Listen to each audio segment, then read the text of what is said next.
That's the one thing about our audience. They always want a new guy to break through the glass ceiling. All you have to do is just be real. Allow me to reintroduce myself. I am the jabroni beating, pie eating, trailblazing, eyebrow raising, talking is done, you're out of your class, no sleep till Brooklyn, The Rock whips your ass. Woo! I wish you and King would quit talking. All right, welcome to Around the Ring, episode 33 for today, Labor Day, Monday, September 7th, 2015. I'm your host, Dave Brown. Thank you for joining us.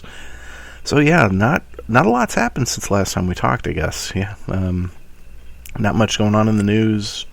Nothing really. Holy fuck! Can you believe everything that's happened this last week? It's insane. And it's, in a lot of ways, it's really depressing. I'm kind of flabbergasted through the whole thing. There, beatings, shootings, arrests, mea culpas, firings, and that's just the news. That's not even anything that happened on TV. If the TV show, especially the big one, could have as much drama as this week has had, it would be a whole lot more entertaining than it often is, especially this week. Yikes. But let's just get right into it. Probably the biggest story of this last week. Finally, after 32 years, Jimmy Superfly Snuka was brought in and charged with the murder of his former girlfriend, who died in very suspicious ways in a hotel room. The coroner, it's a long and sordid tale, and a lot of people on other shows have done a much better job than I could ever do, kind of laying out everything that happened. And if you're listening to this, you probably already know a good deal about what went on. The gist of it was, Superfly was with his girlfriend in a hotel room. Something happened. She ended up dying from what looked like getting the holy hell beaten out of her. The coroner's report was sealed. Apparently, in the coroner's report, it suggested that this was a homicide. There was a big meeting with the DA that Vince McMahon went to with one of his apparently famous briefcases, and the case stayed open for 32 years, but nothing ever happened. Superfly went on to have, a pretty good career. I think even by that point, he was still pretty legendary. I mean, he was still in the first few WrestleManias, but a lot of his kind of legendary, super legendary status, like the dive off the cage, that stuff, if I'm not mistaken, had already happened. This is a sad, sad story, because some poor lady lost her life, whether she slipped and hit her head, whether Jimmy Snuka beat the holy piss out of her, we don't know. And we probably never will know. I mean, who knows? Snuka's lawyers are claiming he has dementia. He does have a type of stomach cancer. He's 72 years old, I believe. He's not in good health. He's not going to be on this earth much longer.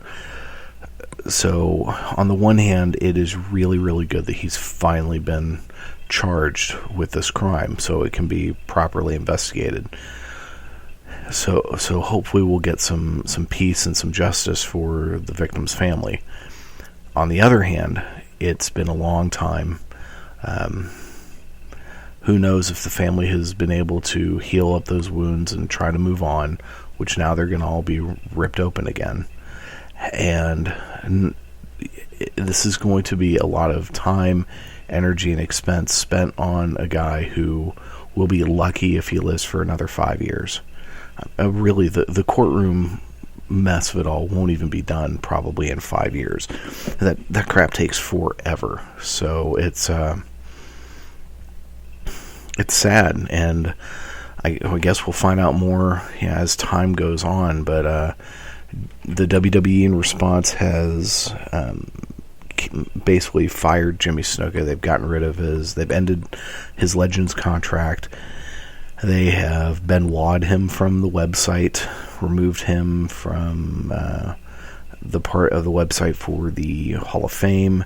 He is persona non grata. He's done as it is. And who knows what's going to happen? I mean, these are really hard cases, because you think about people who entertain you and the things that they did in entertainment, whether they are wrestlers or musicians or actors. And a lot of times these are some skeezy, scummy people.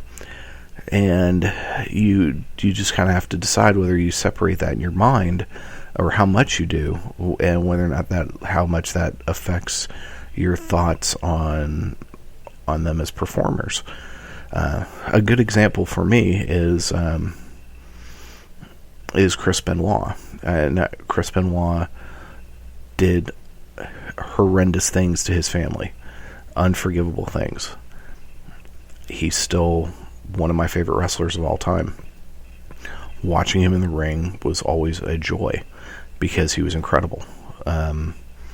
So I have separated in my head the person who toward the end just lost grip with reality and killed his family, and the person I watched on Monday Nitro for years. And I've completely separated those two. And part of it, I'm sure, for me, is the time when he did those heinous murders and everything. I was not actively following wrestling, so I was not really involved in seeing what was going on. So it's a lot easier for me to separate, because when I think of Chris Benoit, I think of him in the Four Horsemen. I think of his feud with Kevin Sullivan. I think of his feuds with Raven, and I think of the first time when he first showed up on Monday Night Raw, his first win against The Rock. That's the stuff I think about. So with Superfly, I think for a lot of people, Jimmy Snuka is going to end up being the same way. They're going to be people who still look at his career fondly, but think of him as just an absolute piece of crap person. So who knows? I mean, I guess we'll find out. Hopefully they will figure out what really happened that night, and justice will be served. So the next, I guess we'll continue with this Legends. Last Monday, it was probably actually while I was recording the show, my show last week, which is why I missed it, but Hulk Hogan went on a mea culpa tour. He recorded an interview for Good Morning America the previous week, and went on and basically cried, said, "I'm not a racist, I'm sorry, please forgive me." And I listened to part of it. I did not watch it. It was, what I heard of it, I listened to actually most of it. It was very typical Hulk Hogan. In a few of the things he actually said I agree with. At one point he had made a statement along the lines of someone's entire life and career shouldn't be judged by one stupid thing they say when they're at a low point. And that I wholeheartedly agree with. We all say stupid shit. I say it every time I open my mouth practically. But when you are down and really down, you can say some really stupid crap. And whether we believe what Hulk Hogan said about he was at this low point in his life, he was suicidal, which the timelines apparently don't match up with other things that were going on in his life. It's, with me, with Hulk Hogan, I don't care. Hulk Hogan is this guy who has, it's that old saying, you as a hero, you either die a hero or you live long enough to become the villain.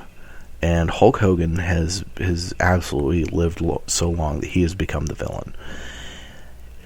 He has, over the years, shown his true colors as a manipulator and a liar. Now, that's not to say he's not also a nice guy. It's not to say he hasn't done really good things for people. He's done a ton of charity work.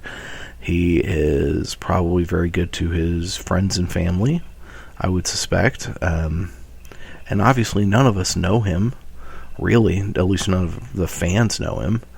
Not really know him. And hell, I don't even know if Hulk Hogan knows who he is.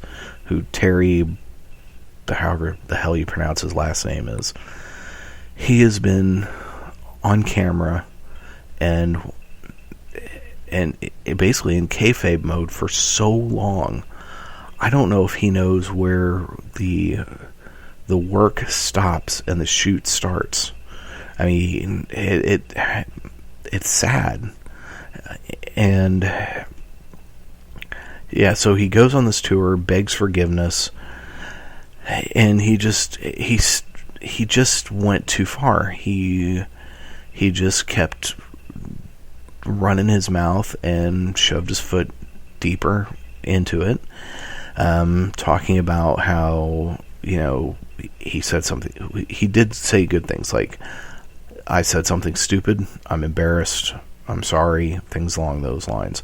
But then he followed up with, you have to understand the era I grew up in and this bad part of Tampa, we all use the N-word like crazy, which then apparently some news station in Tampa said, oh really? Tracked down a bunch of the people he grew up with, and they have since refuted those claims.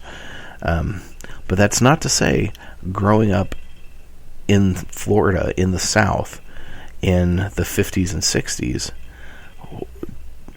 that was definitely a very racist environment. So, is he a product of that? Yes. Should he know better? Absolutely. Especially as much as he's worked around black people. Are there stories, and have there been stories for years about him going on racist tirades? Yes, absolutely. So, who knows what to believe? I mean, I don't think the entirety of his career should be judged by this one thing, wholeheartedly. I don't think it should. He's just one of the greatest overall performers of all time. One of the greatest stars ever to come out of wrestling, if not the greatest star to come out of wrestling. The Rock is really coming close on him, but The Rock is different in that he was this huge popular wrestler, and then he left wrestling and became an even bigger star. Hogan flirted with things outside of wrestling, but he was never really a success outside of wrestling. And again, that's another case. It is sad to see his legacy falling apart because he said some stupid crap. One of which was banging his friend's wife after doing a radio interview with a guy. Who the hell does that? I mean, really, that's just bizarre. Okay, so that's depressing story number 2. Depressing story number 3. Bram from TNA. He beat the utter holy hell out of his girlfriend. This is a really fucked up story. And this guy apparently has a history of violence. He was at one point married to Charlotte, and depending on the time frame, again, it was never confirmed if he was the one who did it, but years ago, Charlotte actually got arrested for an altercation with her dad, where her boyfriend beat the hell out of her dad. Based on what, and I think it was actually, I heard this on the Don Tony and Kevin Castle show, they were breaking down the timeline and everything. It was most likely Bram that beat the hell out of Ric Flair, which pissed off Batista. I mean, you're a 20-some-odd-year-old dude beating up a 60-year-old guy. How badass are you?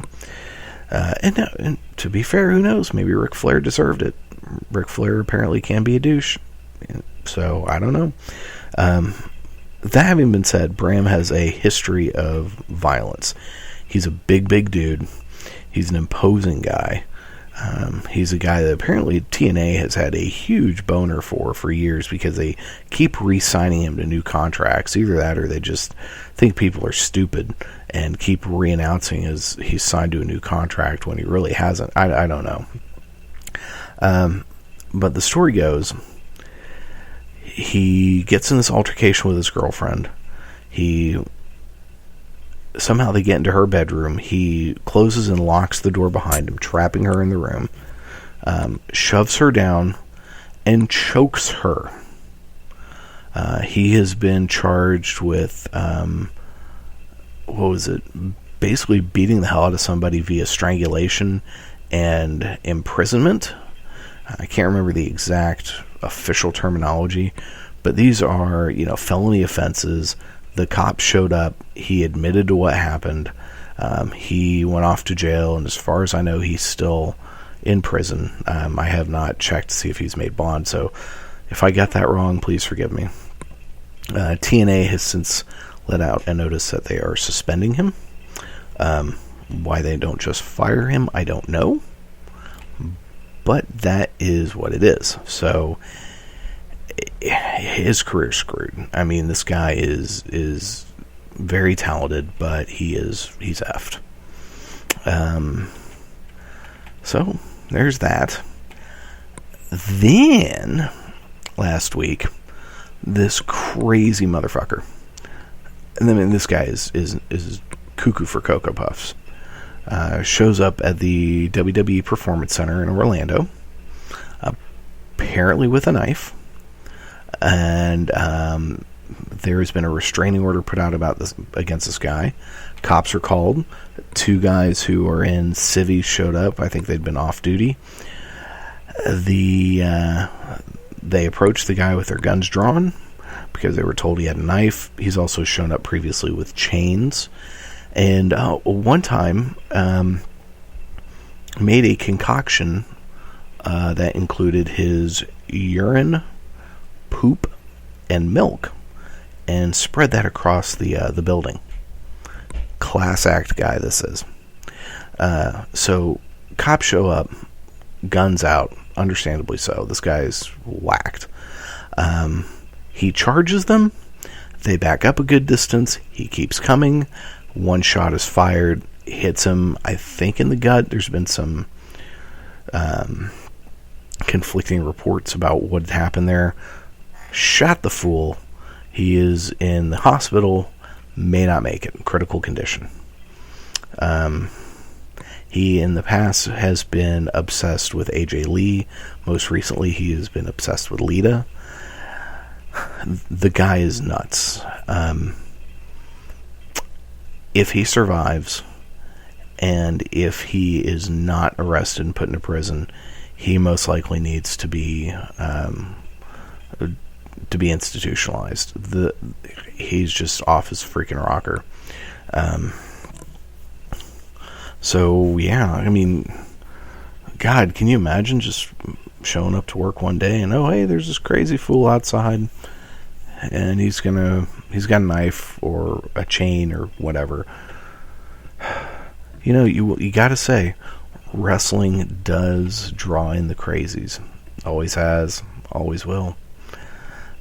And then, oh no, that's not all that happened this week. Then, Seth Rollins' girlfriend, Zahara some shit or another that I can't pronounce, got in a wee bit of trouble for a few years ago. Had some postings on the interwebs, on Instagram and Twitter, some pictures of swastikas.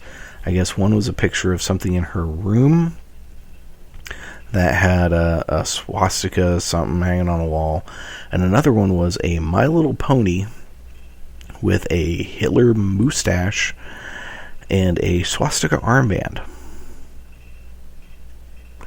Yeah, this chick's a real winner. Now this stuff was posted, I think, back in 2012.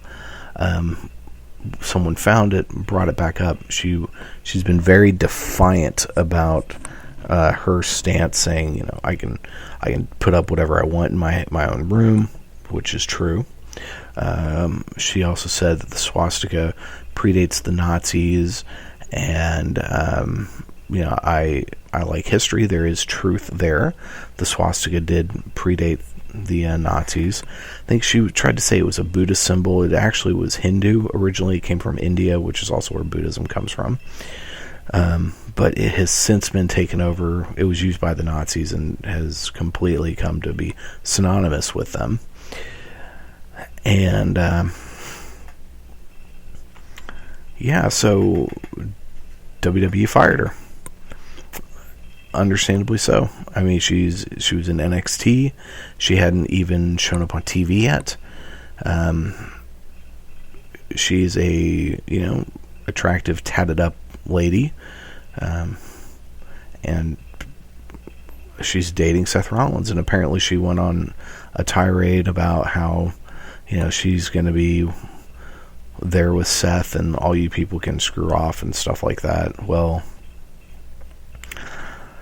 Yeah, I don't know, man.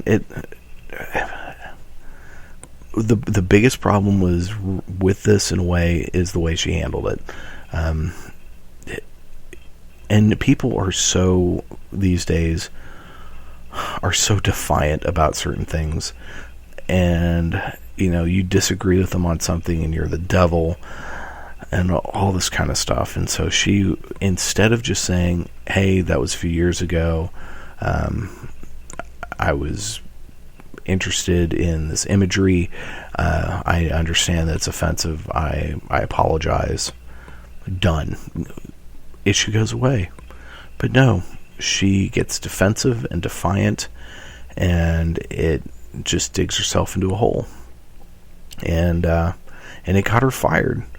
And now, based on a few tweets, it sounds like she thinks that Seth Rollins is going to take care of her forever.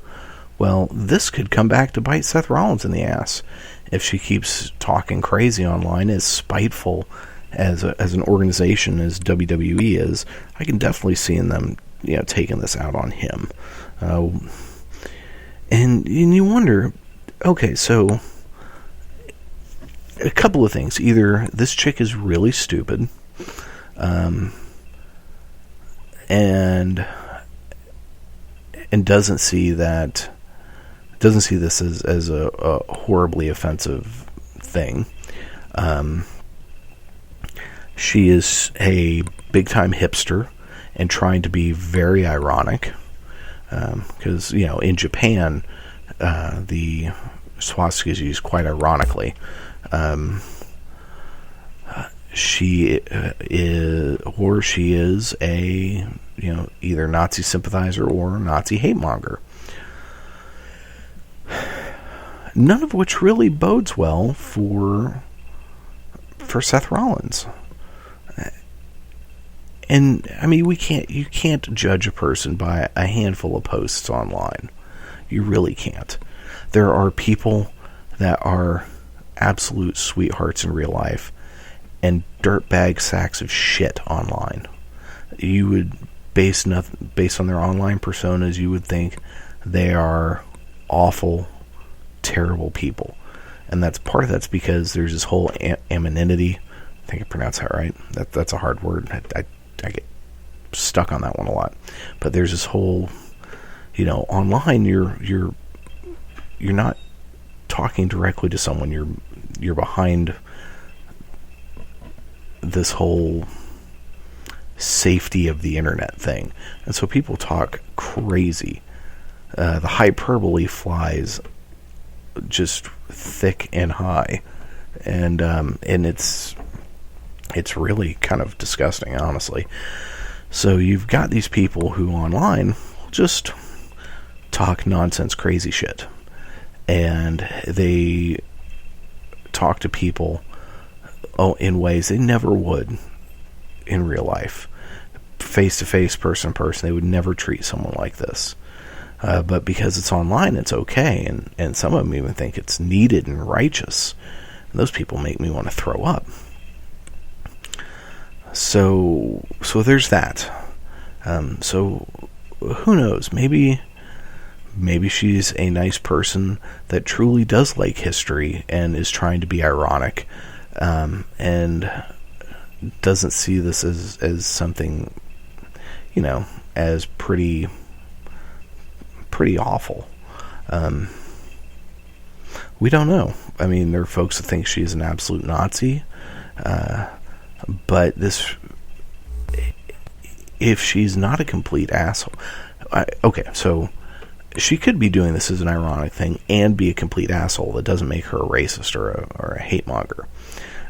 It just makes her a stupid bitch. So, who knows? It's hard to say, and we're never going to meet her. I'm not going to. I have no desire to. I just don't want Seth Rollins, who's a guy from based on everything I've seen, who seems to be an alright guy, his career getting screwed because he is a hell of a talent. Granted, his promos go on and on and on and are extremely boring, but he is fantastic to watch in the ring. So, yeah, we will see what becomes of that. And the other thing this last week was the 20th anniversary of Monday Nitro, WCW's flagship show that came out in obviously 1995, and it was the brainchild of Eric Bischoff. He was in a meeting with Turner and whatnot, and apparently Ted Turner said, "What do we need to do to beat Vince?" And Eric had been laying out plans for what was going on, and at that point their flagship show was the Saturday night show on WTBS on the Superstation. And he made a comment, "Well, give me prime time." And it was completely off the cuff. So Ted Turner calls up TNT and says, "Give WCW an hour of prime time on Mondays." And Monday Nitro was born. I went back and actually watched the first episode of Nitro because there have been a few times in my life where I really didn't follow wrestling, and kind of the birth of Nitro was one of them. I started watching wrestling again in probably 4 to 6 months after this happened. It was before the NWO showed up because I remember seeing all of that stuff happen. But where was I going? So the first episode it was actually kind of a big deal. So we're going to kind of talk about this. So the show opened up with Flying Brian Pillman in a match against Jushin Thunder Liger. And this was what became part of WCW's one of their greatest contributions to wrestling, which was the cruiserweight division, when they brought in a ton of guys from Japan, Mexico, a lot of the ECW guys. I mean, this is where Dean Malenko, Eddie Guerrero, Rey Mysterio, even Chris Benoit, Brian Pillman. This is where these guys all really got their start in a kind of big mainstream sense. And this was a really good match. I mean, both these guys were high flyers, and Liger still is. Well, what I thought was really interesting is how much this match showcased the kind of wrestling that we would see, on down the line. Because a lot of today's wrestlers and superstars will talk about how much they loved on Nitro the cruiserweight stuff. And it was a huge influence on guys like Daniel Bryan, I think to some extent CM Punk, and a lot of your Dean Ambrose, Seth Rollins, a lot of these guys, because you see that influence. I mean, that match, the Pillman Liger match, was a little sloppy, but it's a match you could have on today, and it would be seen as a really good match by two really talented people. Then there was showed the announcing team of Eric Bischoff and Steve Mongo McMichaels, who were then joined by Bobby Heenan, and they had an interesting dynamic. And what I thought, listening to it, and then kind of with it, keeping in mind the current WWE product is that Michael Cole really is doing his best to be like Eric Bischoff was on Nitro, especially those early Nitros, or at the very least, that's what he was. That was a huge influence on him, and in a lot of ways, JBL is being Mongo. And listening to it, it wasn't great, but it wasn't awful. Bobby Heenan did a really good job, especially calling the Hogan match, which we'll get to in a minute. But this was interesting to listen to them, and then especially keeping in mind what announcing sounds like today, especially in the WWE, and seeing that influence that was there. The next match was a U.S. title match, Sting against Ric Flair. Sting was the champion, Ric Flair coming in challenging, and it was a pretty atypical, classic Flair-Sting match. Those two worked so well together. What was the fascinating part about this match was the appearance of Lex Luger, who had just been on WWE television, if not the night before, the week before. He had come off of a contract with WWE and secretly signed a contract with WCW. No one knew about it, and as this match is going on, he walks out and stands in the walkway, kind of staring at Sting and Flair, and then gets sent back to the back. The match ended with Arn Anderson got involved. There was a DQ, but Arn Anderson actually went after Ric Flair. I guess they were in the middle of a feud at the time. And I love Arn Anderson. He was just phenomenal. So at the end of that, Scott Norton comes out and goes up to the announcers and Bischoff, specifically saying he wants a match. And he starts getting in Bischoff's face. To which Randy Savage comes out and says, "You want a match? Let's go right now." And Eric screams, "It's not signed." Tells Scott Norton, "If you get in the ring, you're done." And that ended up setting up a match for the next week. There was a backstage promo with Michael Wallstreet, aka Mike Rotunda, also known in WWE as Erwin R. Shyster. He had just come off of that run, and his was the first kind of reference to playing with kids, and this all was going on during the WWE's New Generation, where they were pushing guys like Bret Hart, Shawn Michaels, The Undertaker, Diesel, Razor Ramon, these younger guys, and they were using them to take the place of Hulk Hogan, Randy Savage, Mike Rotunda, and so. Yeah, so he comes back basically using the same gimmick he was using in WWE. And this was a guy I'd known for years. I'd known him as Mike Rotunda. And he wrestled in WWE as Mike Rotundo. And I think his last name actually ends with an A. But he's the dad of Bo Dallas and Bray Wyatt. He was a heck of a talent. Did lots of tag team stuff. He had a tag team with Barry Windham. And in fact, the Real American Music was for a tag team that he and Windham were going to have in WWE, but didn't pan out. So then we got to the main event, which was Big Bubba, who was in the WWE, Big Boss Man, also basically reprising his WWE gimmick. Before that, when he was in the UWF, he was something else, and I can't remember what, but it was Big Bubba versus Hulk Hogan for the WCW title.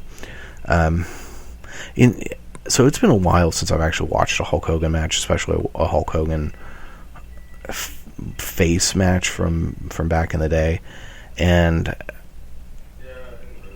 I hadn't noticed it at the time until I'd heard some other folks on other shows say it, but Hogan really did wrestle like a heel. He always did. Hogan eventually, he did get the win. Big boot, leg drop, yawn. And then the Dungeon of Doom came out to attack him, one of which was Brutus Beefcake in some face paint. It was just kind of pathetic. Followed by Lex Luger. Luger and Hogan cleared the ring, after which they had a face-to-face standoff. Macho Man and Sting hit the ring to try to break these guys up. Mean Gene came in for an interview, and this is where I thought it got really silly. Because Hogan starts going on this tirade saying, this is WCW, this is my backyard, this is my title, what are you doing here? Treating Luger like he was some outsider, which is hilarious considering Luger came up in Florida, which was part of the NWA. And I actually remember years ago, Luger was the Southern heavyweight champion, and I actually saw him. We went to a house show. He defended the title against somebody. The Bushwhackers were there as the sheep. They were the sheep herders at the time, and it was it was a fun event. I really enjoyed it. But Luger was there. He then came up into Crockett before it became WCW. So he cut his teeth in WCW. He challenged Ric Flair for the world title a number of times. He'd been the I think TV champion and US champion. He might have even been the world champion at some point. And then he headed over to WWE, where he had a pretty lackluster run, honestly. He had a pathetic feud with Yokozuna, which ended with him winning a match via countout, and he celebrated like he had just, won the world title when he hadn't done shit.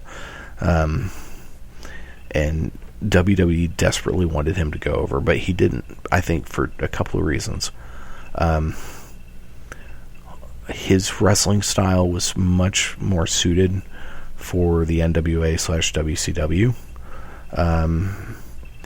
And his personality was not what WWE wanted. WWE wanted him to just be the next Hulk Hogan. And for one thing, there's only one Hulk Hogan. For another thing, people were getting tired of him, so they wanted something different. And trying to fit Luger into the Hogan mold just didn't work. So then he eventually went back to WCW, and that's where he finished. I think pretty much finished his career. I'm not sure how much he wrestled after WCW was purchased by WWE. I don't think for very long. But he, he was there. And on the other side, Hogan made his entire career in WWE. Granted, he was a huge star in the AWA. He was a big babyface, totally going over. He went to WWF, and everything blew up. It just went crazy. And he became the, mega star that he became. But then having him in WCW, which was kind of odd in the first place, but having him sit there and say, this is my backyard, this is my home, what are you doing here? Which really, it was Luger who should have told him, look, bitch, I cut my teeth here. What are you doing here? This is me coming home. You're the guy who doesn't belong. But Hogan was this hugely over babyface at the time, and so they were never going to do anything like that. It was a fun episode. It was a really good start. It was only an hour. They had 3 good matches. Well, 2 good matches and then a Hogan match. And it was, it was fun. There, in the years since, there were some really cool moments on Nitro, and I think some of my favorites were Scott Hall's first appearance when he came walking through the crowd and grabbed the mic, got in the ring, saying, "You know who I am, but you don't know why I'm here." I think it was really good. Sting's first appearance in the Crow getup and saying the only thing for sure about Sting is nothing's for sure. There was a match where Luger beat Hogan for the world title. This was during the NWA or NWO time, and the place just went nuts. He torture racked Hogan and got the win, and the place just went absolutely ballistic. There was DDP getting called out by Hall and Nash to join the NWO. handed a shirt, and DDP at the time was a pretty popular babyface. And he and Hall and Nash had history. Especially he and Hall would work together in the AWA, and so he comes out, puts on the shirt.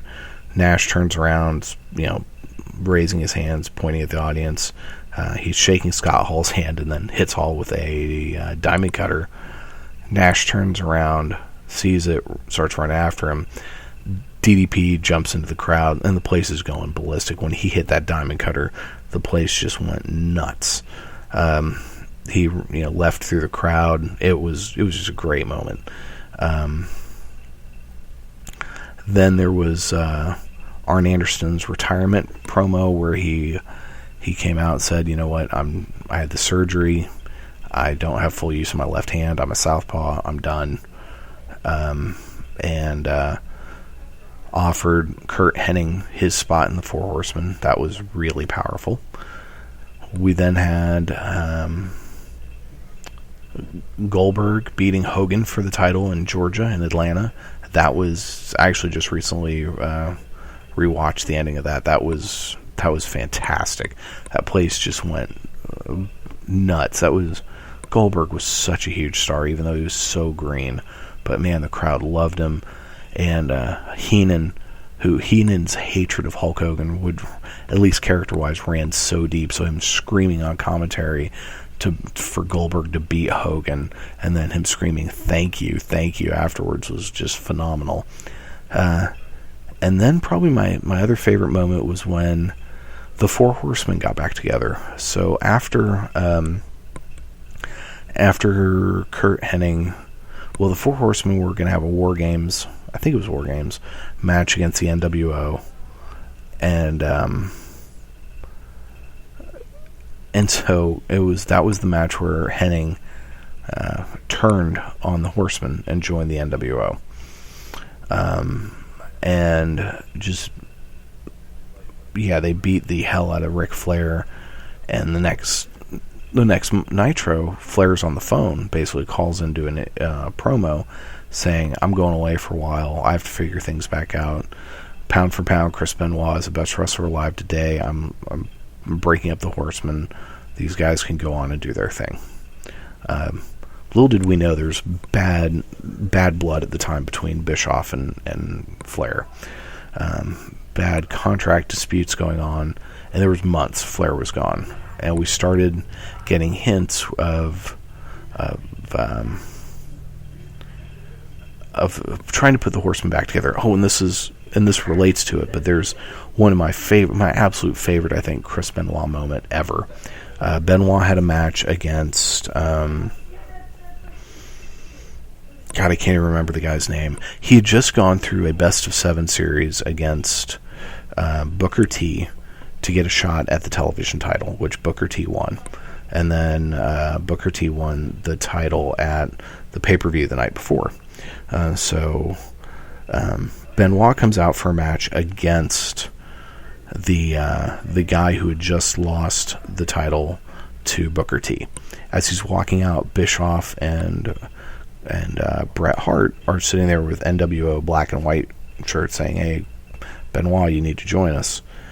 And so goes out, typical Benoit match, destroys the guy. He calls out Booker T. Booker T comes out and says, "You beat me fair and square. If you ever need someone to cover your back, I'm there for you." They shake hands. Stevie Ray, Booker T's brother, comes out and eventually starts beating on Benoit. And that's when he turns heel and ends up joining the NWO. And then Mongo McMichaels comes out to make the save, and Benoit gets on the mic, best promo he had ever done, and says,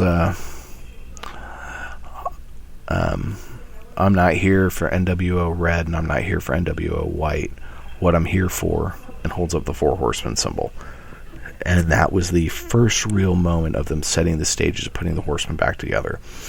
And he and Dean Malenko and Mongo had various points where they went to Arn Anderson talking about this, but it all culminates with the return of Ric Flair and they all come out in suits, or in tuxedos, and then Flair comes out, and Bischoff comes out and just is livid, and Flair goes just berserk, and it's the he goes on his "Fire me, I'm already fired. Fire me, I'm already fired" tirade. It was classic Ric Flair, him losing his shit, and that was those were some of my favorite moments on Monday Nitro.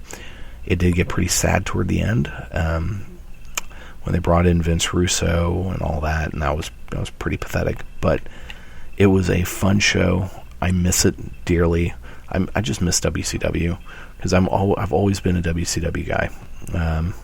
So yeah, it's thank you for the memories, and hopefully someday we will have another organization that can compete at that level with WWE, to just, if nothing else, to make things interesting again. Let's go ahead and get on to Raw. I can't believe we are 45 minutes into this thing. We haven't even talked about what the hell happened this week in the ring. Raw opened up with a replay of Seth Rollins' crap from the week before. Sting came in for an in-ring promo. Really good pop for him. He talked up Triple H like crazy. He said he has a set sight on the sellout Seth Rollins. And he was putting over Triple H like crazy. Sting is a damn good promo. And for all these people who said, Sting wasn't a draw, Sting didn't do shit, I disagree, man. I think Sting was, for years, the him and Flair were the two big draws in WCW, and in Crockett and NWA before that, and after kind of Dusty had gone off to WWE, it was really Flair and Sting that really that kind of kept Crockett afloat, and then was the birth of WCW. Was all of that, and then of course Flair leaves, and but that's all other history. Seth Rollins is backstage with Stephanie McMahon. Rollins makes a comment that he's better than anyone. Stephanie gets this really scrunched up look on her face and says that Rollins is half the man that Triple H is. What I like out of this is there's a potential for a babyface turn by the Authority, which I think would be good. We've had enough heel Authority figures. Let's have them out there as baby faces. That would be great. Let's see, Dolph Ziggler versus Rusev. There's some very small "Let's go Rusev sucks" chants. The second part was much louder. The crowd, this crowd sucked. Just overall for the entire show, this crowd sucked balls. And they were pretty much dead on this.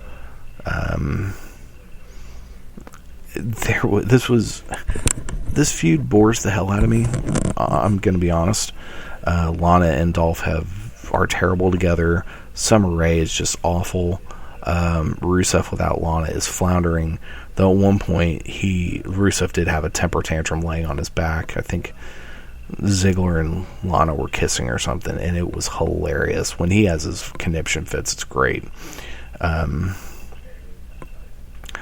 Ziggler hit the zigzag, going for the win. Summer Rae broke up the pin. Lana attacked Summer, and for that, the crowd woke up. And this overall was pretty boring, and it was just Ziggler selling, which is pretty much what he does. There's a Ziggler backstage interview, which he leaves the interview to go to his dressing room, and then we see Summer Rae sneak into his dressing room. While I think Renee Young was talking about upcoming matches, it was kind of weird because they never do stuff like that. But if they do that kind of stuff going forward, I'd be totally fine with that. But the whole point was so you could see Summer Rae sneaking into Ziggler's room. We then have Alicia Fox versus Becky Lynch, and this is for the Beat the Clock challenge for PCB, the winner of which is going to get a shot at Nikki Bella's Divas title.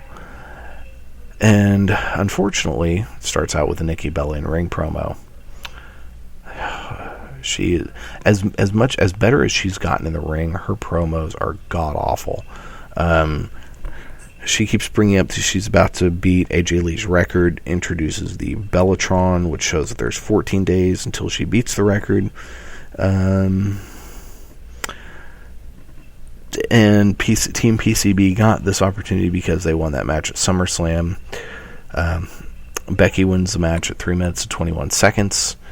It wasn't a very good match because of, one, shitty ass booking, and two, the fact that Alicia Fox sucks. Really, that's all there is to it. This whole beat the clock challenge, it's a stupid gimmick, and it really doesn't work here because by the time it was all said and done, we had 3 short matches that made no one look good. There was a Ryback backstage interview. Ryback is really good, but he's got to stop looking off in the distance. It's just so distracting, and I know that's what he's been taught to do, but Jesus Christ. Then we hear Summer Rae running off in the background, and Ziggler steps out of his dressing room in a towel. Shocker. We then got Big Show versus Ryback Intercontinental title match. Miz on commentary. Very small please retire chants. Show gets on the mic and yells at the crowd that no one can retire him. Ryback wins after a distraction by the Miz. It leads to a shell shock. It was boring. Apparently Kevin Owens is going to be challenging Ryback. That should be really good. I watched part of SmackDown this week. I didn't see that part. They apparently have been going a little bit back and forth, so that has potential. We then have Brie Bella versus Charlotte. Then sometimes during the matches they have these little pre-recorded interviews that they show on one part of the screen as they show someone walking to the ring. And Charlotte's was really bad. It came off as so scripted. Charlotte is really good. But they are doing her no favors. Just like I said last week, they are really, really screwing things up for these ladies. So the match starts. Brie keeps jumping into the ropes to try to keep Charlotte away from her. Charlotte wins with natural selection with 1:44 to spare. Becky looks disappointed. Paige has to beat 1:40 seconds. Yeah, this sucked. We had a replay of the Dudleys from previous Monday. Then there's Dudley backstage interview. Bubba Ray, man, Bully Ray, he's a great interview. But again, this looking off in the distance shit, this stuff is awful. We then have Cesaro versus Kevin Owens, 2 of my favorites right now. Decent pops for both guys, though a bigger one for Owens. Some small fight Owens fight chants. The crowd started to warm up to Cesaro after he hit a big running uppercut on the floor. At one point, Owens went for a pin. Cesaro kicked out, and he screams at the ref, "I know it's 2." Oh, it was hilarious. And then at one point, Owens looks over at Michael Cole and says, "Cole, watch this, you little jerk." That was awesome. Kevin Owens, man, he is so good. Cesaro countered a tornado DDT into a crossface. That was impressive. He also did on SmackDown. He had a match against Sheamus that was pretty darn good, and he countered the Irish Curse backbreaker thing, which is basically it's from the same position that Rock Bottom's, and he countered that into a crossface. It was a sight to behold. Go find that. There are clips of it on YouTube, so you need to go watch that. It's freaking incredible. Owens got the win. What happened is Cesaro was on the apron. Owens knocked him off, and he fell rib first right into the corner of the announce table. Looked like it had to suck. And then Owens then eventually hit the pop-up powerbomb, got the win. This and the match on SmackDown with Cesaro losing on both really worries me that his push is getting, stopped, which would be a fucking crime. If they screw up what they've got with Cesaro right now, then just let him go. Let him go to New Japan and tear it up over there and see how much of a star this guy really is. We got Ziggler and Lana backstage. Who fucking cares? There was Braun Strowman in his first match against Dean Ambrose. One thing I miss about the Wyatt's entrance is they used to do this thing where they would do the kind of scream thing, and then it would show Bray lighting a lantern and saying, like in this case, Tampa, we're here, and blowing it out before they'd come out. I miss that. That was cool. Bray cuts an in-ring promo. Let's see. And Strowman gets on the mic, and he has this kind of Christian Bale as Batman type of voice. Ambrose comes out for the match, and then Roman Reigns comes to join him, but gets a separate entrance through the crowd. Why the hell doesn't Roman Reigns just walk out with his friend? I don't get that. Strowman pretty much just throws Ambrose around the ring a lot. They end up outside of the ring. He shoves Roman Reigns. Raymond hits Strowman for the DQ. And Strowman pretty much picks Reigns and Ambrose apart, throws Reigns back into the ring, gets him in his choke thing. Ambrose hits him with a chair, which he no-sells. Eventually lays everyone out with a slight assist by Luke Harper. And this left me with the question, who are they going to get to help Ambrose and Reigns? And I will say, Strowman looked better in this match than I was expecting. Now, one thing, apparently there was a boo-boo on the WWE.com this week. They put up a graphic for the 6-man tag at Night of Champions, which is the Wyatt family versus Roman Reigns, Dean Ambrose, and a mystery partner. But in the graphic they put up, it showed Baron Corbin, which to me makes no fucking sense in the world. I mean, other than he's a big dude, he's imposing, but compared to Strowman, he's a fucking hobbit. And the other thing is, they're playing him up as this just dickbag heel on NXT. And granted, I know that they don't a lot of times pay attention to that crap when they bring someone up from NXT to the main roster, which they should. They really should. So to me, it doesn't make any sense. But, we'll see. And this was a point I made a note as I'm watching this, and here it is. Why does WWE management care more about the casual fans over the diehard and smart fans? They just don't make it. That just doesn't make any business sense. Your fans are your best advertising, and right now, WWE diehard fans talk a lot of trash. Yes, they do, because the product often sucks donkey dick. We then have Seth Rollins in a backstage interview. And at one point, Renee, I forget what was going on. Renee looks like she's about to laugh when Rollins says, "Do you think this is funny, Renee?" And she really looks like she's about to lose it. That was pretty funny. We then had Paige versus Sasha Banks, which why they would bring out Sasha Banks for this, I don't know. Paige has to beat her in a minute 40, which there was no way in fucking hell that was going to happen. And they seem to be setting the stage for Paige turning on PCB, which I think I would like. What I would really like to see is Paige turn on PCB and then Sasha make the save. I don't think that's going to happen, but that's what I'd like to see. Obviously, Paige didn't beat the clock. The match ended when the time ran out. We then had the New Day against the Dudley Boys. Xavier Woods had some straight hair. It was quite interesting looking. Primetime players were on commentary, and they were really taken by Xavier's hair as well. The New Day came out talking about saving a table's life. The show was hilarious. And Titus O'Neil at one point, it says, "I'm trying to figure out who did Xavier's hair." I laughed. That was great. There were some New Day Rocks chants, which was fun. Xavier keeps brushing his hair. And then So I absolutely love Titus O'Neil on commentary. He is so good, and he just gives Byron Saxton nothing but shit.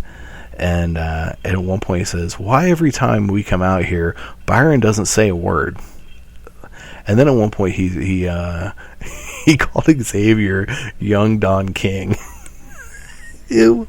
Oh my God, New Day just are amazing. The Dudleys got the win, though I'm pretty sure that they did not pin the Legal Man in the match. All I know is this is going to be a great freaking feud. I am excited. We then have the final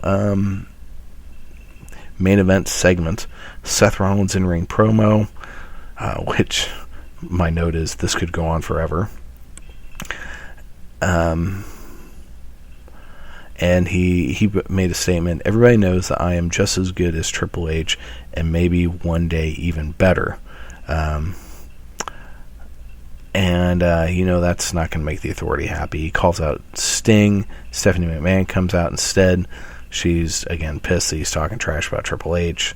John Cena comes out and at one point says, "You are a conceited egomaniac that is the biggest idiot I have ever met." That was actually pretty good. Cena says the Authority isn't Rollins' friend and picked Rollins because he would stab his friends in the back.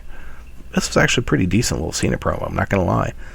Cena invokes his rematch clause for Night of Champions. Stephanie says the match is a go. Cena leaves the ring. Sting comes out and stands on the stage with Cena. It was actually a really good segment. Rollins didn't drone on too long by himself. It was a nice setup. And it'll be interesting to see him pulling double duty on that match. So, yay. Go team. We then had, and then we talked that there was that Cesaro-Sheamus match on SmackDown. Apparently some other good stuff happened on SmackDown, which I didn't watch. But we will, wow, we've been going on for an hour. Jeez. We gotta finish this up. Let's talk about NXT. So, NXT this week, I noticed, the nice folks in WWE quick on the editing. They added Roddy Piper to the NXT intro. It used to show Bruno Sammartino, Jimmy Snuka, Ric Flair, Dusty Rhodes, Bret Hart, Steve Austin, Shawn Michaels, Triple H, Undertaker, John Cena, Randy Orton, and Daniel Bryan. And now they've put in Piper for Snuka, which is nice considering Piper did recently pass away. But it was, I saw that and I took like 5 minutes rewinding and watching that part over and over to see if they changed anything else. I know I have no life.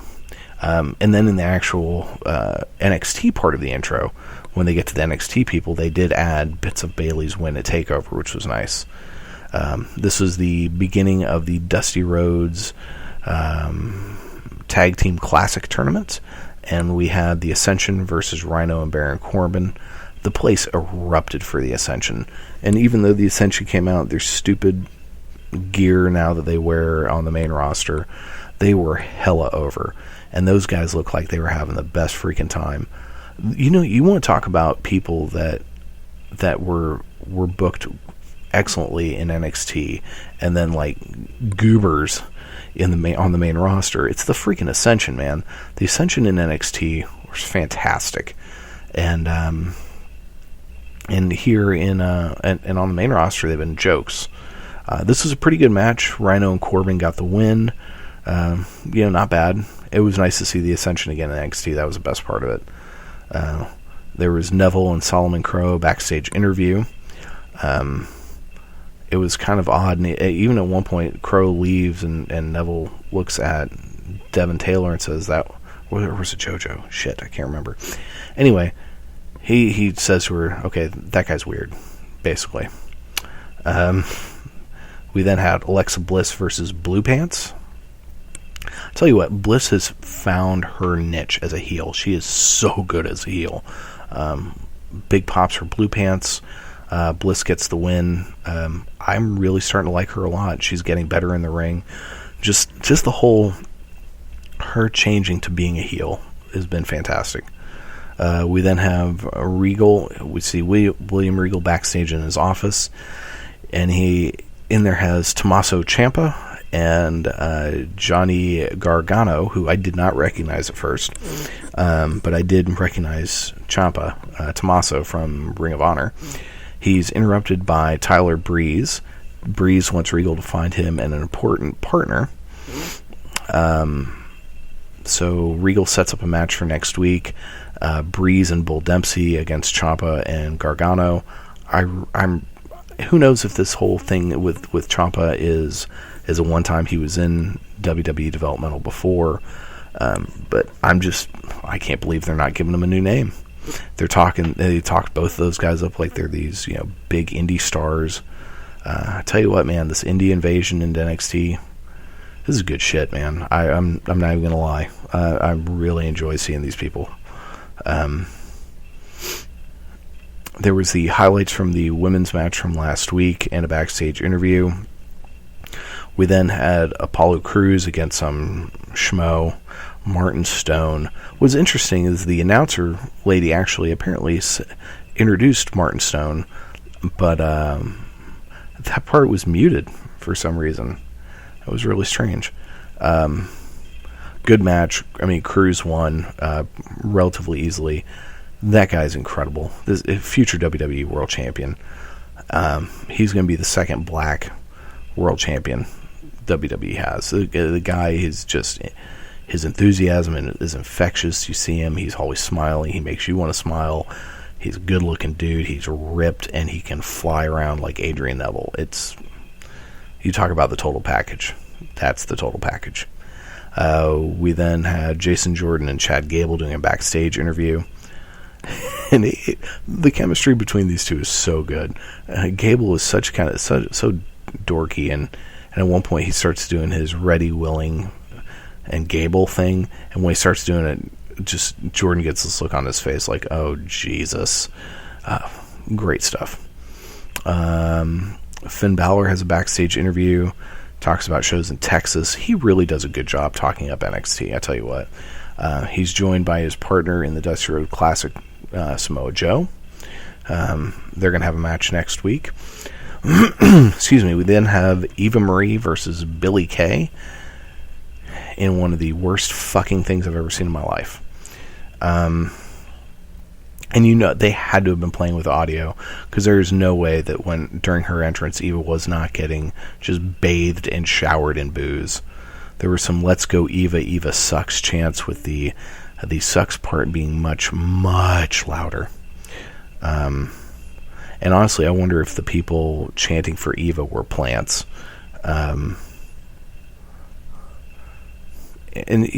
So I'm going along watching this. Here's some of my comments. I really hope they just move Eva back to the main roster and not fuck up NXT with her horrible stain. And then there is the botch of all botches. So Eva is pinned. She's supposed to count out at 2. She doesn't. The ref stops the count anyway, and the crowd goes ballistic. I mean, they are so pissed. This is just the biggest fucking joke I've ever seen. Fire the stupid broad now. I don't care who she's sleeping with. I don't care how pretty people think she is. She's really not. She is awful, and she's going to ruin NXT. Fuck her. Okay? Just done. There was a backstage interview with Cass, Enzo, Mojo Rawley, and Zack Ryder from last week. It was kind of lame, and that's only because the Hype Brothers suck. Hype Bros are so fucking awful. Cass and Enzo are great. The main event was Jason Jordan and Chad Gable versus Neville and Solomon Crow. Neville got a great pop, and at one point, Crow's in the ring. There's some "We Want Neville" chants. Huge pop when he got the tag in. Gable and Jordan got the win, and Crow got pinned. It was a fun match. Gable and Jordan are great. Solomon Crow just can't win for losing. And he was paired up with Zahara from, I mentioned earlier, Nazi Girl. So that's not going to be happening anymore. And let's go on to Ring of Honor before we get the hell out of here for today. Ring of Honor this week, we had Adam Page with BJ Whitmer and Colby Corino versus Jay Briscoe. So Briscoe goes for the Code of Honor, and Adam Page yells at him and says, "I'm Adam Page, and I'm in the Decade, and we don't shake hands," and then slaps Briscoe. This prompted the crowd into "Jay is gonna kill you" chants. Briscoe goes for the handshake again, gets slapped again. There wasn't a whole lot that happened in this match because it was kind of quick. At one point, Briscoe did a crash and burn dive through the ropes onto Page, and that's when Colby Corino swings BJ Whitmer's crutch at Briscoe. Briscoe has this look on his face like, "Oh, motherfucker, really?" When he turns around, Page throws a chair in his face, ends in DQ. A bunch of chairs get thrown into the ring. Eventually, Page hits his rite of passage move on Jay Briscoe on chairs, and then Mark Briscoe comes running out with some chairs to make the save. And then as Page and the Decade are leaving, he's throwing chairs at them. Nice setup for a feud. I think this is going to be good stuff. Adam Page is a good wrestler. And Jay Briscoe is just freaking awesome. We then had Dalton Castle. This guy's great. And a backstage promo on Silas Young, where he accepts Young's challenge. And then, of course, part of Young's challenge from last week was or a few weeks ago, if he wins, he gets the boys. But Castle adds that, okay, fine, but we're going to do this. When I win, you become one of my boys. It should be fun. I'm looking forward to that. That's going to match coming up soon. We had Cedric Alexander with Veda Scott against Caprice Coleman, former tag team partners. These two guys are both really good, but this match was kind of sloppy. Also, the crowd was kind of dead for the match. At one point, Veda Scott handed Cedric a wrench, which was what he's been using to get wins over Moose. Moose comes down to the ring, took the wrench from Cedric. Coleman hit the Sky Splitter for the win. After the match, Moose hits Cedric Alexander with the wrench, and Nada comes out and gives Coleman an envelope which looked like it was full of money.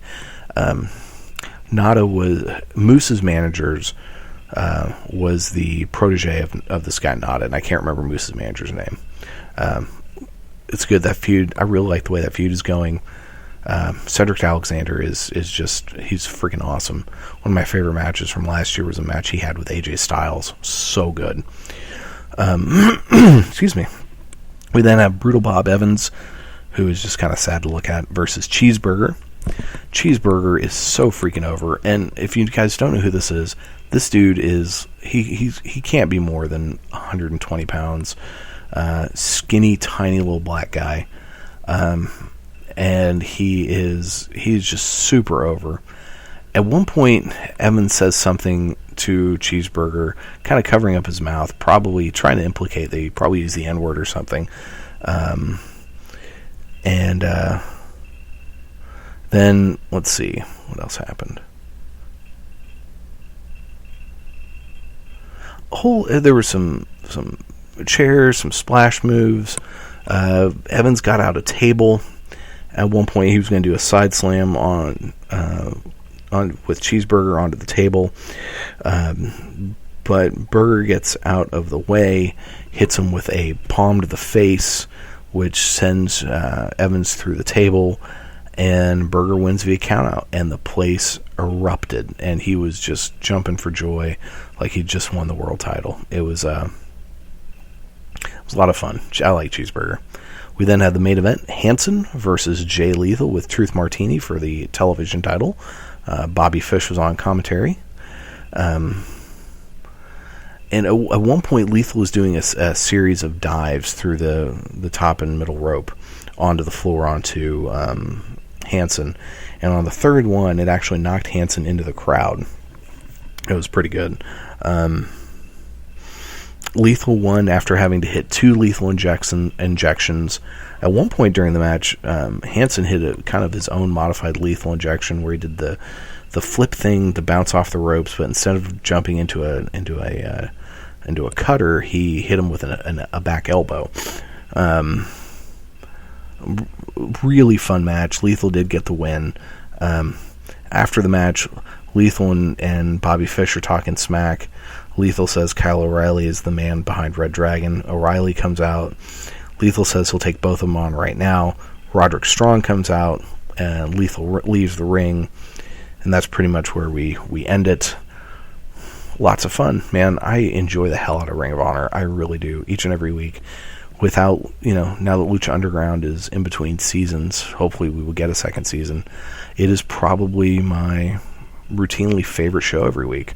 I enjoy the hell out of it. And that was pretty much it. Song of the Week. Almost forgot. This week's Song of the Week comes from the band Shit Present. Yes, great name. These are some folks from overseas. The singer is a nice lady by the name of Iona. She is also in the band Great Cynics. She plays bass and sings in some of their songs there. These folks just put out a self-titled EP that is fucking incredible. And they have a video out for this song that I'm about to play you some of. It's called Kick Me, and it's by Shit Present. It's good stuff. If you want to hear more of Around the Ring, you can check us out each and every week. We are heard lots of different places. You can hear us on the Kings of Wrestling Empire, kowempire.weebly.com. You can hear us on K98 Talk on the Spark Radio Network. Speaking of K98 Talk, later on today, Monday, at about 10 o'clock Central Time, I'm going to be a special guest on the America Come Off the Rails show with Rowdy Ricky Robinson. He and I kind of started this whole shindig together a couple years ago on our show Finding Common Ground, and so yeah, he's going to have me on. We're going to talk about all sorts of stuff. It's going to be fun. A little Labor Day special there. But other places you can hear Around the Ring, we're on Stitcher. We are on TuneIn Radio.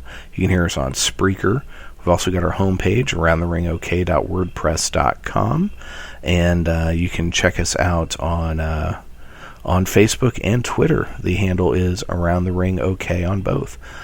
Also, if you have any questions, comments, or suggestions, go ahead and shoot me an email, aroundtheringok@gmail.com. And that's going to do it for this week. So as Shit Present takes us out, remember, folks, take care of yourselves and each other.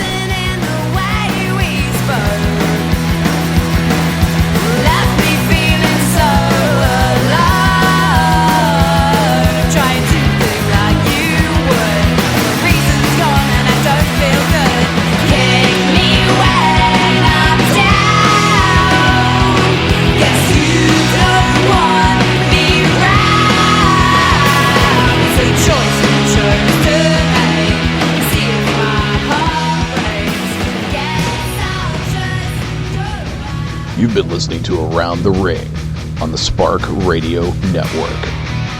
All you have to do is change your point of view and believe. Austin 316 says I just whipped your ass. Damn! Woo! This sucks more than anything that I've ever sucked before. What? It's for charity.